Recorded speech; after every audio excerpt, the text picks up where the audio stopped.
శుక్రవారం లక్ష్మీదేవి కథ. ఈ కథ విన్న వారికి లక్ష్మీదేవి అనుగ్రహం కలుగుతుంది. పూర్వం ఒక బ్రాహ్మణుడికి 7 కొడుకులు ఉన్నారు. వారందరికీ వివాహమై భార్యలు కాపురానికి రావడంతో వారంతా వేరే ఇళ్లలో కాపురాలు పెట్టారు. ఒకనాడు ఉదయం శుక్రవారం మహాలక్ష్మి సంచారం చేయుచు ఆ బ్రాహ్మణుడి కోడళ్ళ ఇంటికి వెళ్ళింది.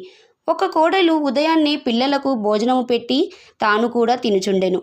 ఇంకొక కోడలు పాచి వాకిలిలో పేడ వేసుకొనుచుండెను. వేరొక కోడలు పాతగుడ్డలు కట్టుచుండెను. మరో కోడలు పాచి వాకిలిలో వడ్లు దంపుచుండెను. ఇంకొక కోడలు కటిక చీకటి అందే తలదువ్వుచుండెను. వేరే కోడలు పాచి వాకిలి అందే పిల్లలకు తలంటి తాను కూడా తలంటుకొనెను. ఇట్లు 6 కోడళ్ళు ఈ విధంగా చేయుటను చూసి శుక్రవారపు మహాలక్ష్మి వారి ఇళ్లలోకి వెళ్ళక పెద్ద కోడలి ఇంటికి వచ్చెను.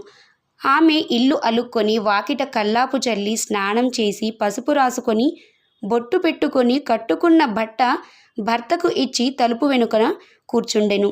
అక్కడ శుభ్రతకు మెచ్చుకొని శుక్రవారపు మహాలక్ష్మి అరుగు మీద కూర్చొని అమ్మాయి బయటకొకసారి రా అని పిలిచింది. లోపలి నుండి పెద్ద కోడలు నేను వచ్చుటకు వీలు కాదు, మేము చాలా బీదవాళ్ళం అని నాకొకటే బట్ట ఉండుటచే దానిని నా భర్తకిచ్చి ఆయన నాయవారమునకు పంపి నేను తలుపు చాటున ఉన్నాను అని తెలియజేసింది. అప్పుడు శుక్రవారం మహాలక్ష్మి తన బట్టలో సగమామెకు కట్టబెట్టి తనకొక సాలెడు బియ్యం వార్చి పెట్టమని కోరింది. అందుకు ఆ ఇల్లాలు తన భర్త ఇంటికి రాగానే ఇంట బియ్యం ఉండదని చెప్పింది. అప్పుడు ఆమె శుక్రవారపు మహాలక్ష్మి ఇంటికి వచ్చింది అని నీకు కావలసిన సామాన్లు ఏవైతే కావాలో నీవు వెళ్ళి నా పేరు చెప్పి తీసుకొనిరా అని పంపింది. అప్పుడు ఆమె కోమటి ఇంటికి వెళ్ళి తన ఇంటికి శుక్రవారపు మహాలక్ష్మి వచ్చిందని తెలిపి పప్పు బియ్యం మున్నగుటవి వంటకు కావాల్సిన పదార్థాలు ఇవ్వమని కోరగా అతడు వాటన్నిటినీ ఇచ్చెను.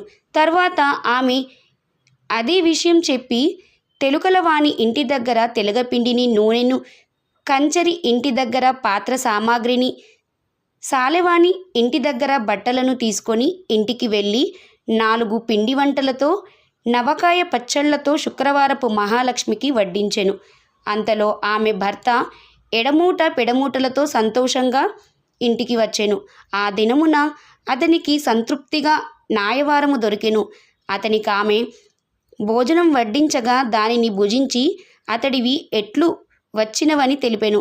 అంతలో శుక్రవారపు మహాలక్ష్మి తానింకా వెళ్ళదనని చెప్పగా ఆమె ఆ రాత్రి భోజనం చేసి వెళ్ళవలసిందని కోరెను. అందులకామె అంగీకరించి రాత్రి భోజనమైన తర్వాత వెళ్ళమని కోరెను. వెళ్ళెదనెను. అప్పుడు ఆ బ్రాహ్మిణి అమ్మా, ఇంత చీకటిలో ఎలా వెళ్ళగలవు? రేపటి దినమున వెళ్ళవచ్చు అనెను. అందుకామె సమ్మతించి నిద్రపోయి కొంత రాత్రికి లేచి కడుపు నొప్పిగా ఉందని తెలిపి వెలుపలికి వెళ్ళి వచ్చేదనని చెప్పెను.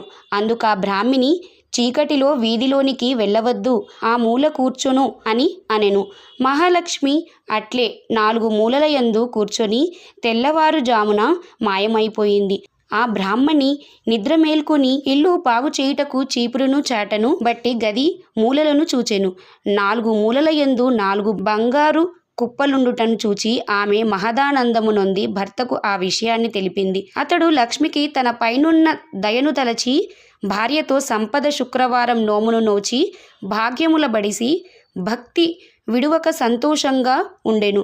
ప్రతి శుక్రవారం ఉదయమే స్నానం చేసి లక్ష్మిని కొలిచి ఒంటిపూట భోజనం చేయవలెను. 5 పేరంటాండ్రకు భోజనం పెట్టి 5 రవిక గుడ్డలను దక్షిణ తాంబూలాలతో ఇవ్వవలను.